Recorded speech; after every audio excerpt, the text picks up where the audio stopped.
are on our journey through sustainability and innovation, and we have kept a star session for you to bring the conference to a close. I am excited to introduce David Gochfeld. David is a research fellow at XR Stories at the University of York, and very conveniently is in the process or has just relocated from New York to York. And the nice part of this story is that he was introduced to me by Jasper Patterson, who came to the Visual Media Conference a few years back from California and astonished us all the first time that our industry had been confronted with, I think, what he calls a steampunk compare. But he introduced us to green screen, virtual reality, and it's fantastic to see how the worlds are colliding, and that we can be able to bring David in to round off our session. I think that XR Stories is a really engaging story in itself. It's a £15 million investment by AHRC, ERDF, the University of York, British Film Institute, and our good old friends Screen Yorkshire. And I know it's encouraging creativity and development in storytelling in ways which are difficult to grasp. So we are very privileged, and I'm very pleased to introduce David to give us that final step in the journey of the conference. David, the floor is yours. Thank you so much, Robert. I'm really delighted to be here. So I'm going to talk to you about some of the work that I've been doing and some of the work that we're now that's been going on through XR Stories funding as well. But I'm going to start at the beginning. So I am working with virtual reality, and just so we're all on the same page, virtual reality, this is a pretty good definition by Jaron Lanier, who's one of the, how shall we say, fathers or grandfathers of virtual reality. It's a substitution of the interface between a person and the physical environment with an interface to a simulated environment. So virtual reality is a medium where your normal sensory inputs are essentially replaced with computer generated or computer rendered stimuli. And the primary mode for this is visual, using a stereoscopic head-mounted display. Usually there's also an audio component, and less frequently people have been experimenting with also the senses of touch and taste and smell. So the idea is that with our modern digital technology, we can create imagery and sounds that can be fed to us in such a way that our brain is fooled into thinking that this is the real environment that we're sensing. So that's the medium of virtual reality. And the reason that I think there's probably still some deserved skepticism about virtual reality, because it went through quite a lot of hype a few years ago, and the hype has not actually materialized into a lot of what was being predicted. But I think that what we've learned in the past year and a half is that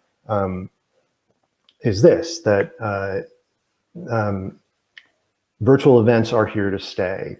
7 in 10 consumers say they'll continue to attend virtual events even after the pandemic. And as we know, in most cases, we're talking about screen-based events, but more and more we have been seeing events that are taking place in virtual reality. So let's talk about what virtual reality gives us as storytellers, or as people who want to create experiences and share them with people. So the power of virtual reality is its command of presence, its ability to transport the viewer into another world. That is really the key affordance, as we say, in user experience design, of the medium. The medium itself disappears and instead you perceive what you're being shown as if and you perceive it as real life. So Damphung Dennis and Chris Milk are two early pioneers of storytelling with virtual reality. So this is one of the reasons that they were drawn to the medium and have continued to work with it. So the key term when we're talking about virtual reality, especially in academia, is this term presence. And there are really different kinds of presence. So we have telepresence, which is also called the place illusion, which is the sense of being there in the environment.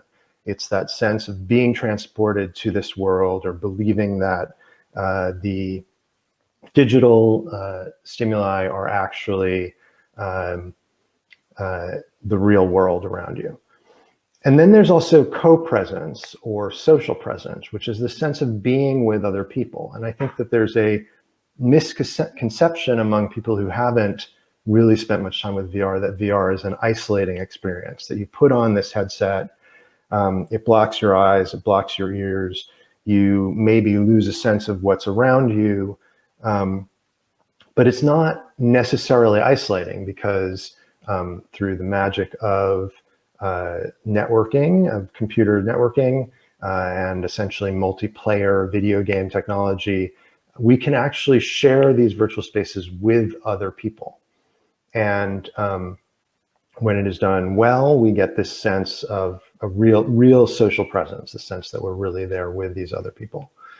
And that's really, to me, where the real magic lies. And so but I think one of the challenges as storytellers is, how do we work with these elements of the medium to tell stories? And I think in the Chris Milk quote, you might have noticed that he said that that the medium doesn't have a frame. And a lot of filmmakers come to the medium and say, I have trouble because I don't know how to direct the viewer's attention, because I don't have a frame. But to me, that's an opportunity, and to a lot of other storytellers, because it really lets you open up the world and transport your audience into it. And there, as with most new media that humanity has invented over the past 5 millennia, when you start telling stories in a new medium, you often refer to an earlier medium as a place to start with techniques, and as a way to start approaching that, how you tell stories in the new medium. So I have been doing that with virtual reality, and my proposition to you is that virtual reality is theater. And I apologize, I have a quote down here which I meant to remove, but we'll come back to that in a moment. So here's some sort of key quotes about the medium of theater. First is that it is a medium of space. Theater is an art of telling stories using the space in front of or around the audience. And it's been that way from the very beginning, from ancient Greece or ancient Rome, as we see here, and continues to this day on stages and also in immersive theater productions, such as those staged by Punch Drunk, for example. And this other quote, I think, is really essential to help think about how to approach virtual reality. Peter Brook, of course, is a famous, very accomplished director, was the director of the RSC for a long time. I can take any empty space and call it a bare stage. A man walks across this empty space while someone else is watching him, and this is all that is needed for an act of theater to be engaged. Again, any place that you have a place and you can have 2 people in it, you can make theater. And virtual reality happens to provide that for you. So I have been approaching virtual reality as a theatrical venue, as a theatrical space. Now, a key element of theatrical storytelling is this idea of the suspension of disbelief, that we are in a theater surrounded by other people, but we, if the play is done well, we buy into the world of the play, and we get hopefully engrossed in that for however long the performance is. And presence in virtual reality works very much the same way. It does require us to sort of forget that we have this device on our head, that we're really in our living room or wherever we are, and buy into the illusions that are being created by the technology.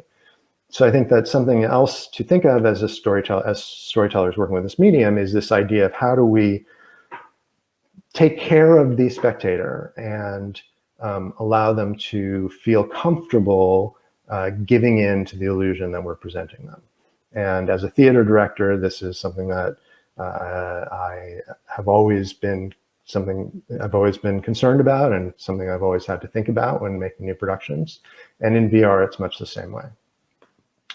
So my journey with theater in virtual reality started here, which is To Be with Hamlet, where we took a scene from Hamlet, the scene where he meets his father's ghost, and staged it in a virtual environment, which was meant to look like the sort of the battlements of a medieval castle, in this case, some slightly mythical one, at night, above the cliffs, over the ocean. And the goal here was twofold. One was to really experiment with the sense of, can we have actors performing in VR and an audience watching them, and have it feel like they are actually watching these characters, but more importantly, can we have it feel like they are in this place with these characters? And for this particular scene, if you're familiar with the play, the sense of danger is very important. It's a really important part of the text. And it's also something that's really difficult to convey in a traditional theater. So we used this VR to actually bring the audience along to a place that where the danger is actually palpable, and heightened this by having the ghost appear as a giant, many times larger than life, to increase the sort of sense of otherworldliness and the sense of danger. Following that, I'm going to play a video which actually has both this show and the next show I want to talk about, but they're edited together. So I'm just going to play them through, and then I'll talk about the next show. So I need to bring this. Whither wilt thou lead me? Speak. Okay. Whither wilt thou lead me? Speak. I'll go no further. Mark me. I will. I am thy father's spirit, doomed for a certain term to walk the night, and for the day confined to fasting fires, till the foul crimes done in my days of nature are burnt and purged away. But know thou, noble youth, the serpent that did sting thy father's life now wears his crown.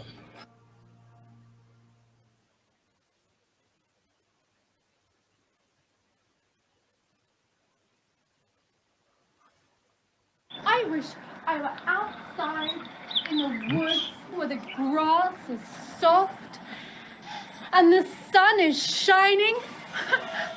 Oh dear. Oh, I'm afraid I shall be too late. Oh, hello, sir. Can I help you? Oh, that's where. The Queen needs to. Out of the way, please. Oh, I have it. Ah. Did the trick. That's great. That's great. Oh, wow. All right. Oh, dear. Oh, no. Everything is tall. Oh, all right. Okay, so There are, those are two very different shows, but we kind of did them back to back, and we're experimenting with several different things with them. So as I said, in Hamlet, there's this question of really giving this sense of visceral danger and really doing a piece where the audience is essentially spectators, but along with the characters in the world. But the other key element of this production is that the audience were not in the same place as the performers. So the actors, as you can see here, were in a motion capture studio in Brooklyn, and the audience, some of them were at the film festival in Manhattan, but others were also around the world. We had students and faculty tuning in from NYU campuses at Abu Dhabi and also in Shanghai. And this, to me, is sort of the real, in terms of this idea of sustainability, the real key element is that we can make theater that is as compelling and engaging and alive as traditional real-world theater, but do it in such a way that the audience can join, can come and attend from anywhere in the world. Now, with this production, they had to have virtual reality headsets. More recent work, that isn't even necessary, and I'll talk about that in a moment. The difference with the Alice in Wonderland piece that you saw is that everybody was co-located. So all of the actors and the performers were all in the same physical space. And they were all being tracked. They could all see each other in that space. And this added this sort of extra thing of feeling the people move around you, hearing them unmediated, just through the air. Also being able to interact with physical props in the space. But because what you're seeing is completely virtual, completely computer generated, we could actually give you the illusion when Alice shrinks down to get through the rabbit hole, you shrink with her and everything grows very big around you. And this was really a magical effect. And it's one of the things that, because again, you have no other reference other than what the headset is showing you, we can change scale and have this, create this magical transformation of the world around you. So then, as I mentioned, we since have begun doing work which is entirely virtual, and our first foray into that was using improv performers to do sort of comedy improv shows and workshops in a social VR platform. And that is essentially it's cyberspace, or what people are calling the metaverse. It is a platform where we can create virtual spaces and people from anywhere in the world can join into them. And there is no specific physical location where that exists. I just realized, I think I am, running short of time. So this is just a glimpse of our setup of how we did this particular show with these actors. So the actors were all in the same space, but the audience or the participants in the workshop were completely remote. And I'm going to skip this video because I'm sure give me a second. My baby! And let me pick you up, baby!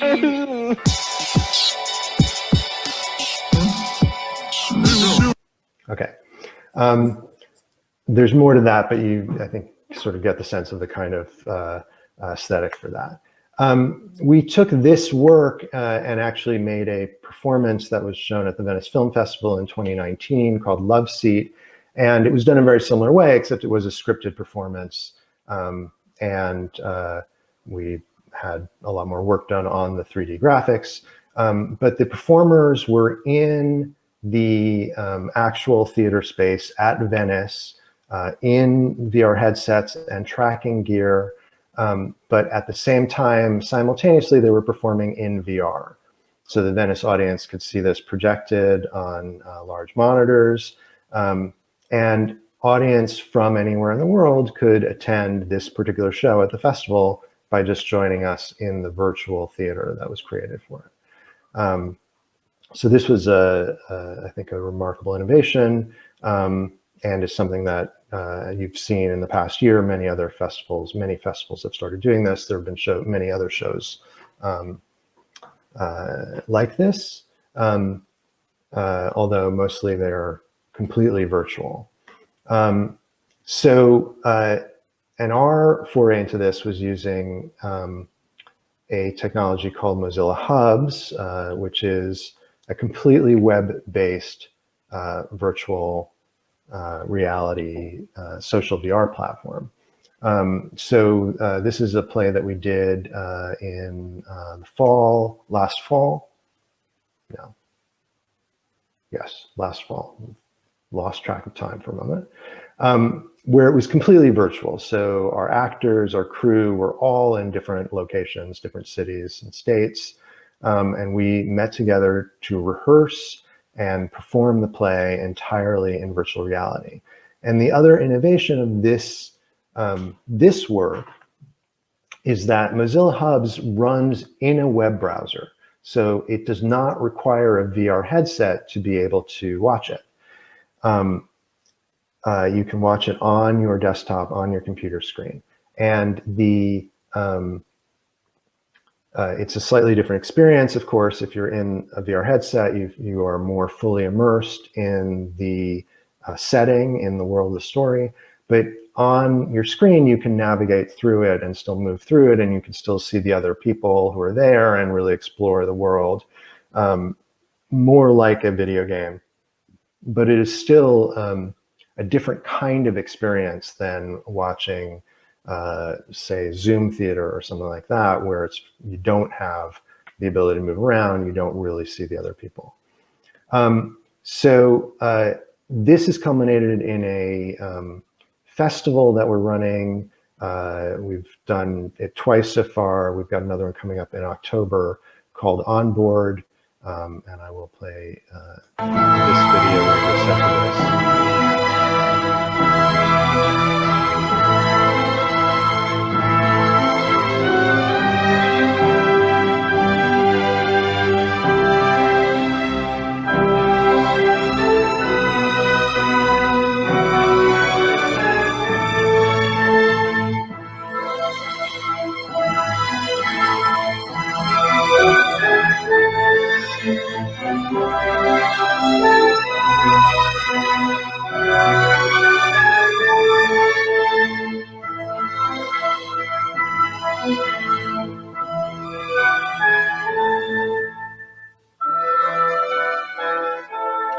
So what's really exciting about that work for me is the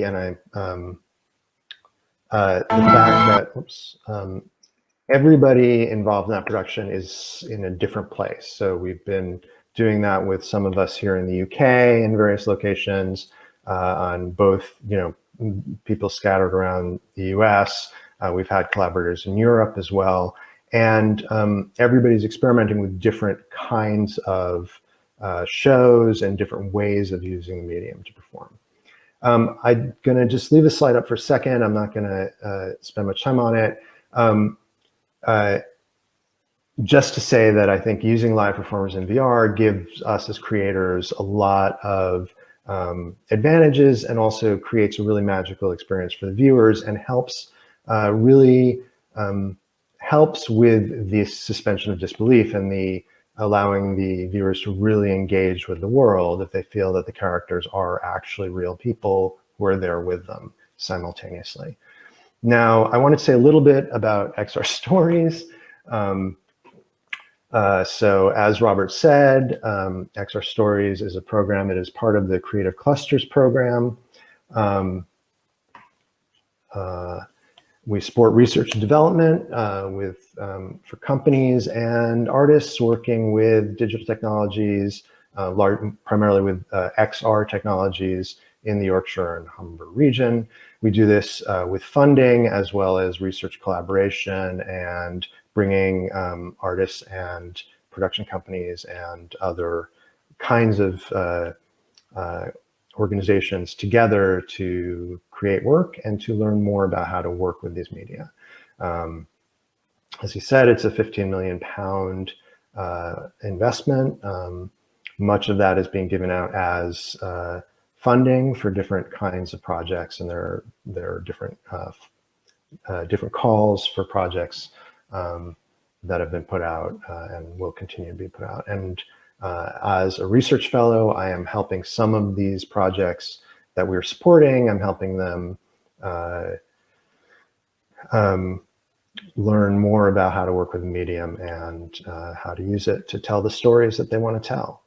And the real goal of all of this work is to get more people working with these media and to get a wider diversity of artists and creators and storytellers and stories presented using in various formats and in various new and exciting ways. So I was going to tell you about some of the projects, but I think I'm out of time. So I'm going to just skip to the end here. I guess I'm not, because it's all animated. There we go. Thank you. Well, we promised you a finale, and David, goodness me, you've given us something to really think about there.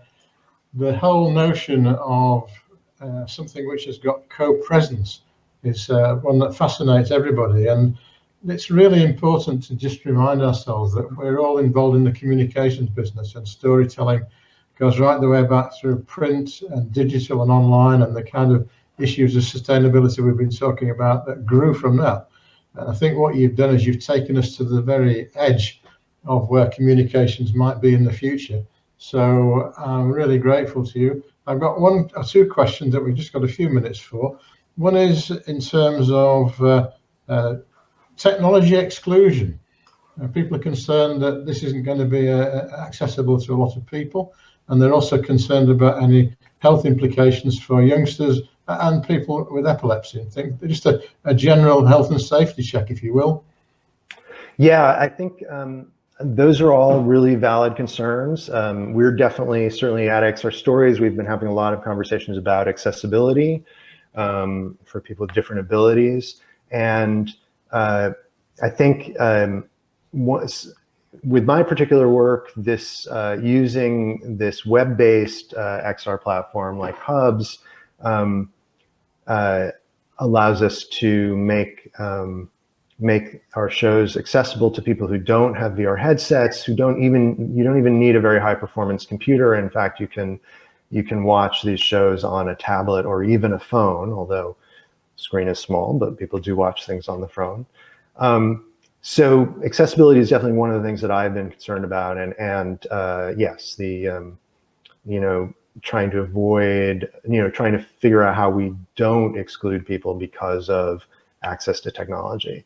I think there is hope that all of this technology will be less expensive and more and easier to use, but there's a lot of challenges in working with. Can you do VR that is just audio, say, for people who who don't have their sight? And there are people working with that, and people doing such shows and doing pieces that are immersive audio. So yeah, there's a lot that we still have to learn and figure out and work out, and those are really valid concerns. It does feel as though it's research and development, and you are pushing at the edge of what's absolutely feasible within the technology. I mentioned, one of the other questions was that you'd mentioned the idea of being able to do quite a lot of these things without headsets, and if that is feasible in itself, that would be a tremendous barrier to remove from the experience. Yeah, and again, I think this working with WebXR, we're presenting a lot of this material that can just be seen in a web browser. Moving back into sort of theatrical spaces or other kinds of spaces a lot of the same technologies can be then presented through projections and things like that. So a headset is not entirely necessary. And I think also headsets are going to, again, be less expensive and become easier to use and more comfortable. And I'm looking forward to an exciting future with this technology. Well, we look forward to that exciting future. Excited for you, having made that trip across the pond and work with our friends in York. I'd like very much to keep in touch with you so that you can keep us updated on how these things develop.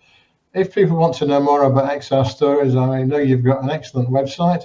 I think you've got a call out for projects for funding at the moment. So if there are creators watching on the conference at the moment, we'll also send the link out with the comms to follow the conference to encourage them to link up with you and see if we can get the worlds of marketing communications to meld with storytelling and pick up on the work that you're doing in York. That's great. Yes, I think, and I'd be happy to answer any questions if anybody wants to reach out to me and learn more about my work or the work at XR Stories or any of the partners that we're working with. That's very kind, very generous of you. Thank you for your time. Thank you for giving us a fantastic finale for the conference. I wish you well in York. Thank you for being with us. Thank you so much, Robert. It's a real pleasure.